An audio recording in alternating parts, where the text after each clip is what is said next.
വേദിയിലും സദസ്സിലും ഇരിക്കുന്ന സെൻറ് മേരീസ് വിദ്യാലയത്തിൻ്റെ എല്ലാ കുടുംബാംഗങ്ങൾക്കും, പ്രത്യേകിച്ചും ഹെഡ് മിസ്ട്രസിനും പ്രിൻസിപ്പലിനും മുൻ പ്രിൻസിപ്പലിനും ഒക്കെ ഇവിടെ നമ്മളെല്ലാവരും ഒത്തുകൂടാനായിട്ട് കാരണമായി ഭവിച്ചിരിക്കുന്ന എല്ലാ മിടുക്കികൾക്കും മിടുക്കന്മാർക്കും അവരുടെ കുടുംബാംഗങ്ങൾക്കുമൊക്കെ ഹൃദയം നിറഞ്ഞ സ്നേഹം, നമസ്കാരം. ഒരുപാട് ദിവസങ്ങൾക്ക് ശേഷം ഈ ഒരു ദിവസം, വിജയോത്സവം എന്ന ഈ ഒരു ദിവസം ഇന്ന് യാഥാർത്ഥ്യമായിരിക്കുകയാണ്. എനിക്ക് തോന്നുന്നു നമ്മളിത് 3ാമത്തെ പ്രാവശ്യമാണ് ഇതിൻ്റെ തീയതി മാറ്റുന്നതെന്ന് തോന്നുന്നു, അല്ലേ? അപ്പോൾ ഓരോരോ കാരണങ്ങൾ കാരണം നമുക്ക് പരസ്പരം സംവദിക്കുവാനും മുഖാമുഖം കാണുവാനും ഒക്കെയുള്ള ഒരു സമയത്തിനായി നമ്മളിങ്ങനെ കാത്തിരിക്കുകയായിരുന്നു. ആ ഒരു ദിവസം ഇന്ന് വന്നു ഭവിച്ചിരിക്കുകയാണ്. അപ്പോൾ ഈ വിജയോത്സവം എന്ന പേരിൽ തന്നെ നമ്മുടെ ഓരോരുത്തരുടെയും വിജയം എന്നുള്ളത് നമുക്ക് മാത്രമല്ല, നമ്മുടെ നാടിന് തന്നെ ഒരു ഉത്സവമാണ് എന്നുള്ളത് ആ പേരിൽ തന്നെ അന്തർലീനമായിട്ടുണ്ട്, അല്ലേ? അങ്ങനെ ഒത്തൊരുമിച്ച് നമ്മുടെ സുഖദുഃഖങ്ങൾ പങ്കുവയ്ക്കുവാൻ നമ്മളെ പ്രാപ്തരാക്കുക എന്നുള്ളതാണ് ഒരുപക്ഷെ നമ്മുടെ വിദ്യാലയ ജീവിതത്തിൻ്റെ ഏറ്റവും വലിയ സ്വാധീനം എന്ന് പറയുന്നത്. കാരണം നമ്മളിവിടെ ഒരുമിച്ചാണ് പഠിക്കുന്നത്, ഒരുമിച്ചാണ് കളിക്കുന്നത്, ഒരുമിച്ചാണ് കുറച്ചൊക്കെ കുരുത്തക്കേട് കാണിക്കുന്നത്, അല്ലേ? ഇതെല്ലാം ചെയ്ത് വിദ്യാലയത്തിൽ നിന്നും പുറത്തേക്ക് ഇറങ്ങുമ്പോൾ നമ്മളെല്ലാവരും ഓരോരോ വ്യക്തിത്വത്തിന് ഉടമകളായി മാറുകയാണ് ചെയ്യാറുള്ളത് സാധാരണഗതിയിൽ. പക്ഷേ ഈ കാലഘട്ടത്തിൽ മാത്രമാണ് നമുക്ക് യഥാർത്ഥത്തിൽ ഈ ഒത്തൊരുമയുടെ ഒരു ഹൃദ്യമായ അനുഭൂതി പങ്കുവെക്കുവാനായി സാധിക്കുന്നത്. അതിന് നമുക്ക് ഈ വിദ്യാലയ ജീവിതം തീർച്ചയായിട്ടും ഭാവി ജീവിതത്തിനും ഒരു മാതൃകയായി നിൽക്കണം എന്നുള്ളതാണ് എൻ്റെ ആശ. എങ്ങനെയാണ് മാതൃകയാവുക എന്ന് ചോദിച്ചാൽ, നമ്മൾ മുന്നോട്ട് പോകുമ്പോഴും എത്ര മുതിർന്നവരാകുമ്പോഴും പരസ്പരം നമ്മുടെ സുഖദുഃഖങ്ങൾ പങ്കുവെച്ചുകൊണ്ട് നമ്മുടെ നാടിൻ്റെയും സമൂഹത്തിൻ്റെയും ഒക്കെ വികസനത്തിന് വേണ്ടി സഹകരിച്ചുകൊണ്ട് നമുക്ക് മുന്നോട്ട് പോകണം എന്നുള്ളതാണ്. ഈ ഒരു കാലയളവിൽ എത്രമാത്രം രസിച്ചും ആഘോഷിച്ചും ആസ്വദിച്ചുമൊക്കെയാണ് നമ്മൾ ദിനങ്ങൾ കടന്നു പോകുന്നത് എന്നുള്ളതൊന്ന് ഓർത്തു നോക്കുക. നമ്മുടെ എല്ലാവരുടെയും കുട്ടിക്കാലം അങ്ങനെയായിരിക്കും. എല്ലാവർക്കും ഒരുപാട് വിഷമങ്ങൾ ഉണ്ടായിരിക്കും, പ്രതിസന്ധികൾ ഉണ്ടായിരിക്കും, അടിപിടികൾ ഉണ്ടായിരിക്കും, ചിലപ്പോൾ കുറച്ച് കണ്ണുനീരുണ്ടായിരിക്കും, അലച്ചിലുണ്ടായിരിക്കും, എല്ലാം ഉണ്ടായിരിക്കും. പക്ഷേ അതെല്ലാം കഴിഞ്ഞ് നമ്മൾ ഒത്തൊരുമിച്ച് ചെയ്യുന്ന ഏതൊരു പ്രവൃത്തിക്കും ആ കൂട്ടായ്മയുടെ ഒരു ആസ്വാദന ശേഷി എന്നുള്ളതുണ്ട്. എത്രമാത്രം കഠിനതകൾ അനുഭവിച്ചാലും അവയൊക്കെ പങ്കുവെക്കുവാൻ നമുക്ക് സുഹൃത്തുക്കൾ ഉള്ളപ്പോൾ, നമ്മുടെ കുടുംബങ്ങളിലൊപ്പം ഉള്ളപ്പോൾ, നമ്മുടെ അയൽവാസികളൊപ്പം ഉള്ളപ്പോൾ, നമ്മുടെ സമൂഹം ഒത്തൊരുമിച്ച് നിൽക്കുന്നു എന്നറിയുമ്പോൾ ആ കഠിനതകളെല്ലാം വളരെ ചെറുതായി തോന്നുകയും എന്നാൽ അതുപോലെ തന്നെ നമ്മുടെ നേട്ടങ്ങളും സന്തോഷങ്ങളും ഒക്കെ വളരെ വലുതായി തോന്നുകയും നമുക്ക് ചെയ്യാറുണ്ട്. അപ്പം അങ്ങനെയുള്ള ഒരു വിദ്യാലയ ജീവിതം, അത് നിങ്ങളുടെ ജീവിതത്തിൽ ചെലുത്തുന്ന സ്വാധീനം എന്നുള്ളത് വളരെ കാലം നീണ്ടു നിൽക്കട്ടെ എന്ന് ആദ്യം തന്നെ ആശംസിക്കുകയാണ്, പ്രാർത്ഥിക്കുകയാണ്. ഇവിടെ നേരത്തെ സൂചിപ്പിച്ചിരുന്നു, എന്നെ സ്വാഗതം ചെയ്യുമ്പോൾ ഒരുപാട് നല്ല വാക്കുകൾ പറഞ്ഞു. അതിന് അർഹയാണോ എന്നറിയില്ല, പക്ഷെ തീർച്ചയായിട്ടും ആ വാക്കുകൾക്കൊത്ത് ഉയർന്നു പ്രവർത്തിക്കുവാനും താഴ്ന്ന് ജീവിക്കുവാനും ഒക്കെ പ്രയത്നിക്കുമെന്ന് മാത്രം വാക്ക് നൽകുന്നു. ആ പറഞ്ഞ വിദ്യാർത്ഥിയുടെ, എന്നിലെ ഒരു വിദ്യാർത്ഥിയുണ്ട്, അത് കുട്ടിക്കാലത്തും ഉണ്ടായിരുന്നു, ഇപ്പോഴും ഉണ്ട് ആ വിദ്യാർത്ഥി എന്നുള്ളത്. ആ പറഞ്ഞ എൻ്റെ ബാല്യകാലത്തിൻ്റെ ചില അനുഭവങ്ങൾ നിങ്ങളുമായി പങ്കുവയ്ക്കാൻ ആഗ്രഹിക്കുകയാണ്. ഇവിടെ സൂചിപ്പിച്ചു, നമ്മുടെ മുറ്റമായിരുന്നു ഈ തുറമുഖം എന്നുള്ളത്, അല്ലേ? അപ്പോൾ വീടിൻ്റെ മുറ്റത്ത് അല്ലെങ്കിൽ വീടിൻ്റെ പിന്നാമ്പുറത്ത് ഒരു അന്താരാഷ്ട്ര തുറമുഖമുണ്ട് എന്ന് അവകാശപ്പെടാൻ ഈ ഭൂമിയിൽ എത്ര പേർക്ക് കഴിയും? വിരലിൽ എണ്ണാവുന്ന ആ സൗഭാഗ്യം നിങ്ങൾക്ക് മാത്രമേ ഉള്ളൂ അല്ലേ? ആ ഒരു സൗഭാഗ്യത്തിൻ്റെ അഭിമാനം നിങ്ങൾ വിഴിഞ്ഞത്തിൻ്റെ മക്കളിൽ ഓരോരുത്തർക്കും ഉണ്ടായി കാണണം എന്നുള്ളതാണ് എൻ്റെ ആഗ്രഹവും.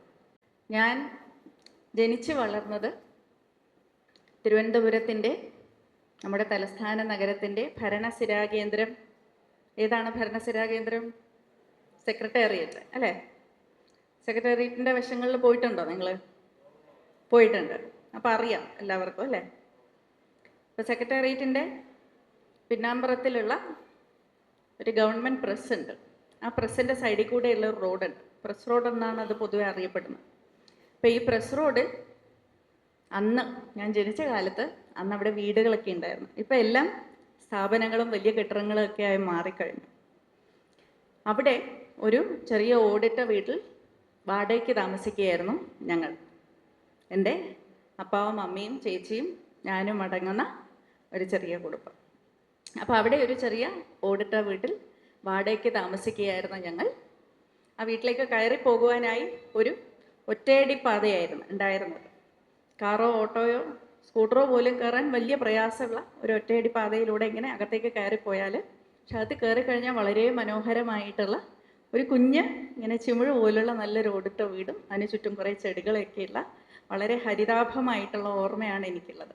ഇപ്പം ഞാൻ ജനിച്ചത് മുതൽ ആദ്യത്തെ 10 വർഷങ്ങൾ ആ വീട്ടിലാണ് താമസിച്ചത്.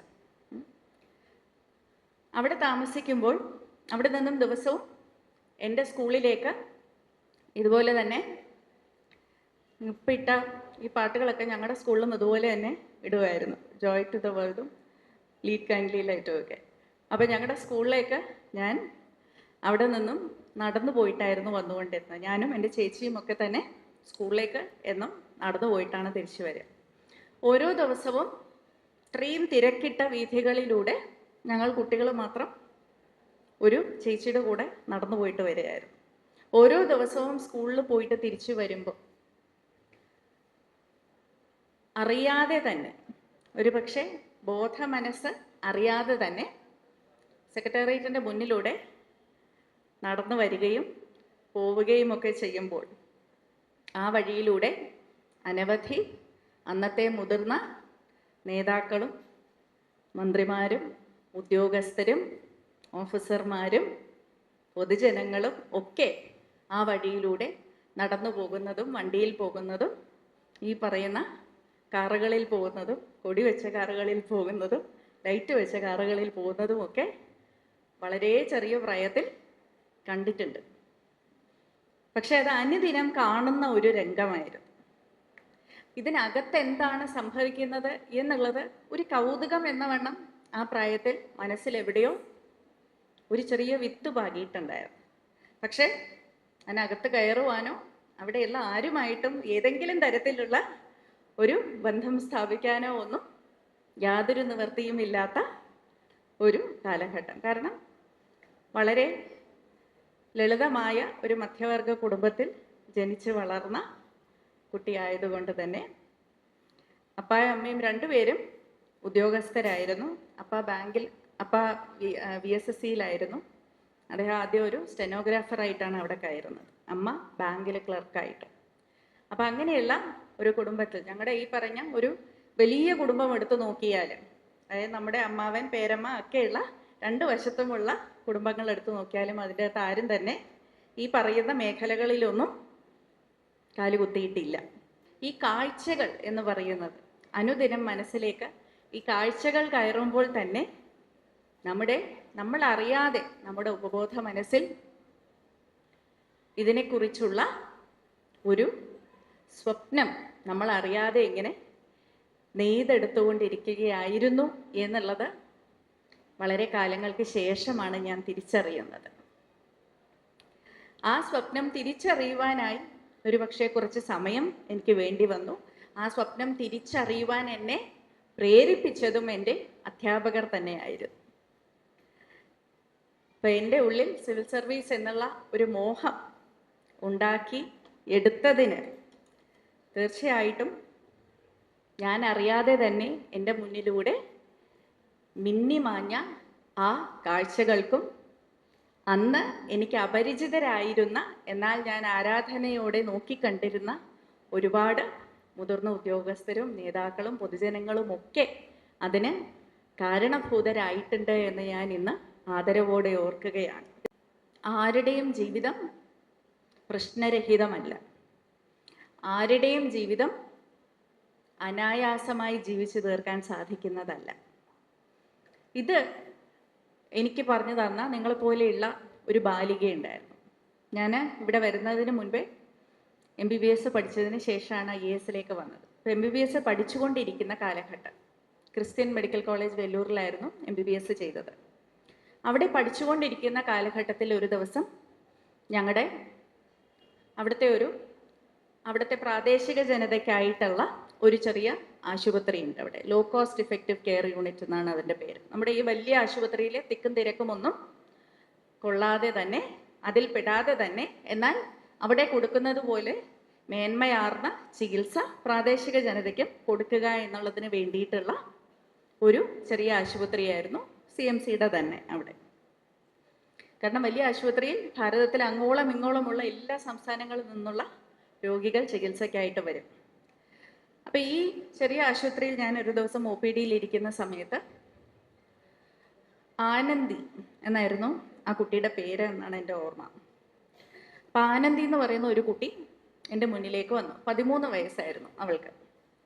അപ്പം ആനന്ദി വന്നു. അവളുടെ ചെറിയ അനിയനെയും കൂട്ടിയാണ് വന്നത്. അനിയന് പനിയും ജലദോഷവും ചുമയൊക്കെ ആയിട്ട് കുറച്ച് ദിവസമായിട്ട് മാറുന്നില്ല എന്നൊക്കെ പറഞ്ഞിട്ടായിരുന്നു നമ്മുടെ മുന്നിൽ വന്നത്. അങ്ങനെ ടെസ്റ്റൊക്കെ ചെയ്തു, അവനുള്ള മരുന്നൊക്കെ കൊടുത്തു. ഒപ്പം ആനന്ദി കുറച്ച് കൂടുതൽ സംസാരിക്കുന്ന കൂട്ടത്തിലായിരുന്നു. അപ്പം എനിക്ക് അങ്ങോട്ട് നന്നായിട്ട് ഇഷ്ടപ്പെട്ടു. കാരണം ഞാനും അത്യാവശ്യം സംസാരിക്കുന്ന കൂട്ടത്തിലായതുകൊണ്ട് പെട്ടെന്ന് അങ്ങ് കമ്പനിയായി. അപ്പോൾ ആനന്ദിയോട് സംസാരിച്ചുകൊണ്ടിരുന്നപ്പോൾ കൂടെ ഒരു മുത്തശ്ശി വന്നിട്ടുണ്ടായിരുന്നു. അപ്പോൾ മുത്തശ്ശിയെ പുറത്തിരുത്തിയിട്ടാണ് ആനന്ദിയും ഈ കുഞ്ഞും കൂടെ അകത്തേക്ക് വന്നത്. അപ്പോൾ മുത്തശ്ശിയുടെ കാര്യമൊക്കെ പറഞ്ഞു. അപ്പം ഞാൻ അച്ഛൻ്റെയും അമ്മയുടെയും കാര്യം ചോദിച്ചു. അപ്പോൾ ആനന്ദിക്ക് അച്ഛനും അമ്മയും ഇല്ല എന്നുള്ളതായിരുന്നു എന്നോട് പറഞ്ഞത്. 13 വയസ്സായി ആ കുട്ടി. അപ്പോൾ എന്താണ് പറ്റിയതെന്ന് ചോദിച്ചപ്പോൾ ഒരു ആക്സിഡൻറ്റിൽ അമ്മ മരിച്ചു പോവുകയും അച്ഛന് ഒരു രോഗാവസ്ഥ വന്നിട്ട് മരണപ്പെടുകയും ചെയ്യുകയായിരുന്നു. അങ്ങനെ ഒരു 3-4 വർഷത്തിനിടയിലാണ് രണ്ടുപേരും മരണപ്പെട്ടു പോകുന്നത്. അങ്ങനെ ഇരുന്നിട്ട് പോലും ആനന്ദിയുടെ മുഖത്താണെങ്കിലും ജീവിതത്തിലാണെങ്കിലും അവൾ എടുക്കുന്ന ചുമതലകളിലാണെങ്കിലും ഒക്കെ ഒരു പ്രസരിപ്പ് എനിക്ക് ഉൾക്കൊള്ളാൻ കഴിഞ്ഞു. അപ്പം ഞാൻ ചോദിച്ചു, എങ്ങനെയാണ് സമ്പാദ്യം എന്തെങ്കിലും ഉണ്ടോ? അമ്മൂമ്മ ജോലിക്ക് പോകുന്നുണ്ട്, അമ്മൂമ്മ സഹായിക്കുന്നുണ്ട്, ഒപ്പം മാമൻ കുറച്ച് സഹായിക്കുന്നുണ്ട്. ഇടയ്ക്ക് ആനന്ദിയും അവിടെ തമിഴ്നാട്ടിൽ ഇടയ്ക്ക് സ്കൂൾ വിട്ട് കഴിഞ്ഞാൽ കുട്ടികൾ പൂ കെട്ടിക്കൊണ്ട് പൂ വിൽക്കാനായിട്ട് പോയി നിൽക്കും. അങ്ങനെ കുറച്ച് ആനന്ദിയും പൂ വിറ്റ് സമ്പാദിക്കുന്നുണ്ടെന്ന് പറഞ്ഞു. ഇപ്പം നീണ്ട കഥ, ഞാനത് മൊത്തം പറയുന്നില്ല, അതിൻ്റെ അവസാന ഭാഗത്തിലേക്ക് വരാം. അപ്പോൾ ആനന്ദിയോട് ഞാൻ ചോദിച്ചു, ആനന്ദിക്ക് എന്താണ് ആകേണ്ടത് ഭാവിയിൽ? ഒരുപക്ഷെ നമ്മൾ കുട്ടികളെ കാണുമ്പോൾ ആദ്യം ചോദിക്കുന്ന ചോദ്യം അതായിരിക്കും. അന്നും ഇന്നും ഒക്കെ അതാണ് ചോദിക്കാറുള്ളത്. ഇന്ന് ഞാൻ അങ്ങനെ അധികം പേരോട് ചോദിക്കാറില്ല, കാരണം വളരെ ക്ലീഷേഡ് ആയിട്ടുള്ള ഒരു ചോദ്യമാണെന്ന് ഇന്ന് എനിക്കറിയാം, പക്ഷെ അന്ന് അറിയില്ലായിരുന്നു. അപ്പോൾ ഞാൻ ആനന്ദിയോട് ചോദിച്ചു, എന്താണ് ജീവിതത്തിൽ ആകേണ്ടത് വളർന്ന് വലുതാകുമ്പോൾ എന്ന്. അപ്പോൾ അവൾ പറഞ്ഞു, എനിക്കൊരു ഡോക്ടറാകണം. അക്ക എന്നായിരുന്നു എന്നെ വിളിച്ചിരുന്നത് തമിഴിൽ. അപ്പോൾ എനിക്കൊരു ഡോക്ടറാകണം അക്ക എന്ന് പറഞ്ഞു. അപ്പം ഞാനിങ്ങനെ അത്ഭുതപ്പെട്ടു, അതെന്തിനാണ് ഡോക്ടർ ആവുന്നതെന്ന് ചോദിച്ചു ഞാൻ. അപ്പോൾ ആനന്ദ് എന്നോട് പറഞ്ഞു, എൻ്റെ അമ്മയും അച്ഛനും രണ്ടുപേരും മരണപ്പെട്ടത് ആശുപത്രിയിൽ വെച്ചിട്ടായിരുന്നു. ഒരാൾ ഈ പറഞ്ഞ പോലെ ആക്സിഡൻറ്റും, മറ്റൊരാൾക്ക് ഒരു രോഗം ബാധിച്ചുമായിരുന്നു. അപ്പോൾ ആ രോഗം ബാധിച്ച വ്യക്തിയെ ആശുപത്രിയിൽ കൊണ്ടുപോയപ്പോൾ ആ ഡോക്ടർ അങ്കിൾ പരമാവധി എൻ്റെ അച്ഛനെ രക്ഷപ്പെടുത്താനായിട്ട് നോക്കിയായിരുന്നു. അത് വളരെ കുഞ്ഞായിരുന്നെങ്കിലും എനിക്കത് നന്നായിട്ട് മനസ്സിലായിരുന്നു. ഒരു 2 വർഷം മുമ്പുള്ള കാലം. വളരെയധികം ആ ആശുപത്രിയിലെ ഡോക്ടറും നഴ്സും എല്ലാവരും പ്രയത്നിച്ചായിരുന്നു. പക്ഷെ അവർക്കത് സാധിച്ചില്ല. പക്ഷെ അത് അവരുടെ തെറ്റാണെന്ന് എനിക്ക് തോന്നിയില്ല. കാരണം അവരത്രമാത്രം ശ്രമിച്ചു എന്നുള്ളത് എനിക്കറിയാം. എന്നെയും ചേർത്ത് പിടിച്ചു നിർത്തിയാണ് അവർ ശ്രമിച്ചത് എന്നുള്ളത്. അങ്ങനെ ഭാവിയിൽ മറ്റൊരു കുഞ്ഞിനും ഒരനുഭവം വരാൻ പാടില്ല എന്നുള്ളത് എൻ്റെ ഒരു ആഗ്രഹമാണ്. അപ്പം അതുപോലെ എനിക്കും ആ ഡോക്ടർ അങ്കിളിനെ പോലെ ആകണം. അതിനു വേണ്ടിയാണ് ഞാൻ പഠിക്കുന്നതും എൻ്റെ അനിയനെ പഠിപ്പിക്കുന്നതും എന്നായിരുന്നു അവളുടെ മറുപടി. ഞാൻ ശരിക്കും ആ ഒരു സമയത്ത് എൻ്റെ കണ്ണ് നിറഞ്ഞുപോയി ആ മറുപടി കേട്ടിട്ട്. നേരെ തിരിച്ചും ഇതേ സംഭവം ആ കുഞ്ഞിനെ വേണമെങ്കിൽ സ്വാധീനിക്കായിരുന്നു അല്ലേ? എൻ്റെ അച്ഛനെയും അമ്മയെയും ഒക്കെ സമയത്ത് ആശുപത്രിയിൽ എത്തിച്ചിട്ട് പോലും ജീവൻ രക്ഷപ്പെടുത്താൻ സാധിക്കാത്ത ഒരു വ്യവസ്ഥയാണ് അത്. മഹാമോശമാണ്. എനിക്ക് അതിനോട് ഇനി ജീവിതകാലം മൊത്തം ദേഷ്യമാണ് എന്ന് വേണമെങ്കിൽ അവൾക്ക് അതിനെ നോക്കിക്കാണാമായിരുന്നു. പക്ഷെ അവളുടെ അത്രയും ഉള്ളിലുള്ള നന്മ ആ കുഞ്ഞിലുണ്ടായിരുന്നു എന്നുള്ളതാണ് എന്നെ സംബന്ധിച്ചിടത്തോളം അത് ദൈവികത എന്ന് വേണം ഞാൻ പറയും. ഞാനിവിടെ നേരത്തെ സൂചിപ്പിച്ചതുപോലെ എൻ്റെ ഒരു സൗഭാഗ്യം എന്ന വണ്ണം എനിക്ക് എൻ്റെ വീടിൻ്റെ പിന്നാമ്പുറത്ത് സെക്രട്ടേറിയറ്റ് ഉണ്ടായിരുന്നു. അതുപോലെ ഇന്ന് നിങ്ങളുടെ ഒരു സൗഭാഗ്യം എന്ന വണ്ണം നിങ്ങളുടെയൊക്കെ വീടിൻ്റെ മുറ്റത്ത് ഒരു അന്താരാഷ്ട്ര തുറമുഖമുണ്ട്. വിഴിഞ്ഞം അന്താരാഷ്ട്ര തുറമുഖം എന്നുള്ളത് വിഴിഞ്ഞത്തിൻ്റെ സ്വന്തമാണ്. പക്ഷേ വിഴിഞ്ഞത്തിൻ്റെ മാത്രം അഭിമാനമല്ല, ഇത് തിരുവനന്തപുരത്തിൻ്റെയും കേരളത്തിൻ്റെയും ഇന്ത്യയുടെയും അഭിമാനഭാജനമാണ്. അപ്പോൾ നമ്മൾ ഇനി 2 മാസത്തിനുള്ളിൽ സെപ്റ്റംബർ ഒക്ടോബറോടുകൂടി ഔദ്യോഗികമായി നമ്മുടെ തുറമുഖം ഉദ്ഘാടനം ചെയ്ത് കഴിയുമ്പോൾ, കമ്മീഷൻ ചെയ്ത് കഴിയുമ്പോൾ ഭാരതത്തിന് തന്നെ ലോകത്തിന് നൽകാവുന്ന ഏറ്റവും വലിയ സംഭാവനയായിരിക്കും വിഴിഞ്ഞം അന്താരാഷ്ട്ര തുറമുഖം എന്നുള്ളത്. ലോക ചരിത്രത്തിൽ ഏതൊരു കാലഘട്ടത്തിലെ മാറ്റങ്ങൾ അല്ലെങ്കിൽ വിപ്ലവങ്ങൾ നമ്മൾ എടുത്തു നോക്കിയാലും അവിടെയൊക്കെ നമുക്ക് തുറമുഖ അധിഷ്ഠിതമായിട്ടുള്ള വികസനത്തിനും കാര്യങ്ങൾക്കും ഒരു വലിയ പങ്കുണ്ട് എന്നറിയാം. അത് നല്ല രീതിയിലാണെങ്കിലും അല്ലെങ്കിലും. പക്ഷേ ഭാരതത്തിൻ്റെ തന്നെ നമ്മുടെ ഒരു ചരിത്രം എടുത്തു നോക്കിയാൽ നമുക്ക് സ്വാതന്ത്ര്യത്തിന് മുൻപ് എന്തായിരുന്നു സംഭവിച്ചത്? സ്വാതന്ത്ര്യം ലഭിച്ചതിന് മുമ്പ് എന്തായിരുന്നു സംഭവിച്ചത്? ആരായിരുന്നു ഇവിടെ ഉണ്ടായിരുന്നേ? ബ്രിട്ടീഷുകാരുണ്ടായിരുന്നു അല്ലേ? അതിനൊക്കെ മുമ്പ് ആരുണ്ടായിരുന്നു? ഡച്ച്, പോർച്ചുഗീസ് പലരുണ്ടായിരുന്നു അല്ലേ? അപ്പൊ നമ്മുടെ കേരളത്തിലെ ഒരു ബീച്ചിൽ എവിടെയായിരുന്നു വാസ്കോ ഡ ഗാമ വന്നത്? കാപ്പാട് അല്ലേ? കോഴിക്കോടായിരുന്നു ആദ്യം വന്നത്. ഒരു പക്ഷേ ചരിത്രം മാറ്റി കുറിക്കപ്പെട്ട ഒരു നിമിഷം എന്ന് പറയുന്നത്, അല്ലെങ്കിൽ ഒരു സന്ദർഭം എന്ന് പറയുന്നത് നമ്മുടെ കാപ്പാട് ബീച്ചിൽ നിന്നും തുടങ്ങിയ ഒരു സഞ്ചാരിയുടെ കഥയായിരുന്നു എന്ന് വേണമെങ്കിൽ നമുക്ക് പറയാൻ സാധിക്കും അല്ലേ? നമ്മളിപ്പോൾ ഈ അനേക വർഷങ്ങളുടെ, നൂറ്റാണ്ടുകളുടെ ചരിത്രം പഠിക്കുമ്പോൾ ഇന്ന് അവിടെ നിന്നും കാലചക്രം ഇങ്ങനെ ഒരു മുഴുവൃത്തം ഇങ്ങനെ കറങ്ങി വന്നിരിക്കുകയാണ്. അപ്പോൾ ഇന്ന് വീണ്ടും നമ്മൾ കേരളത്തിൽ നിന്ന് തന്നെ നമ്മുടെ കടൽ മാർഗം തന്നെ ചരിത്രം തിരുത്തി കുറിക്കുകയാണ്.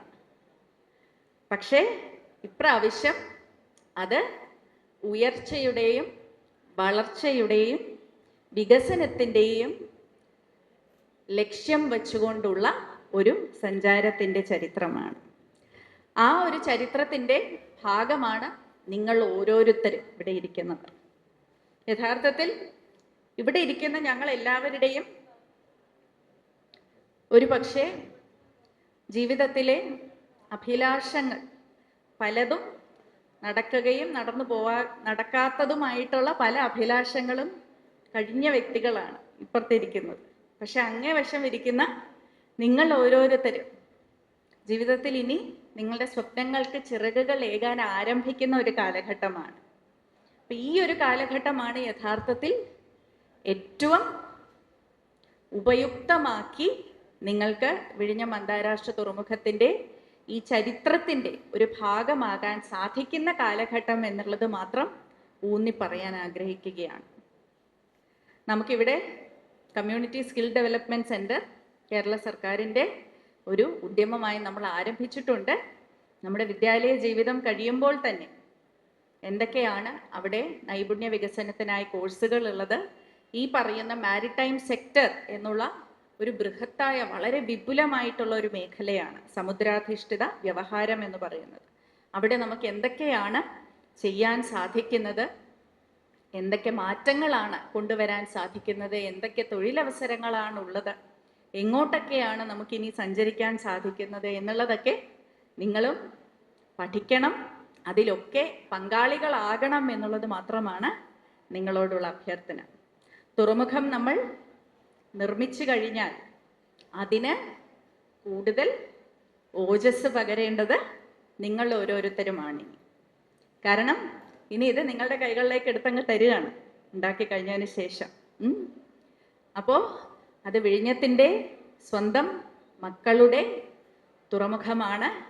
അത് നിങ്ങളുടെ സ്വപ്നങ്ങൾക്ക് ചിറകുകളേകാനുള്ള ഒരു മാർഗമാണ് എന്നുള്ളത് മറക്കരുത് എന്ന് മാത്രം പറഞ്ഞുകൊണ്ട് നിങ്ങൾ ഓരോരുത്തരും തീർച്ചയായിട്ടും വിഴിഞ്ഞം അന്താരാഷ്ട്ര തുറമുഖത്തിൻ്റെ ഭാഗഭാക്കാകും, ഈ ചരിത്രം കുറിക്കുന്ന യജ്ഞത്തിൽ പങ്കാളികളാകും എന്ന് മാത്രം പ്രതീക്ഷിച്ചുകൊണ്ട് ഈ അവസരത്തിന് നന്ദി രേഖപ്പെടുത്തുന്നു. എല്ലാവർക്കും, പ്രത്യേകിച്ചും നമ്മുടെ കൊച്ചുമിടുക്കികൾക്കും മിടുക്കന്മാർക്കും അവരുടെ കുടുംബാംഗങ്ങൾക്കും അധ്യാപകർക്കും ഒക്കെ ഹൃദയം നിറഞ്ഞ സ്നേഹം, നന്ദി.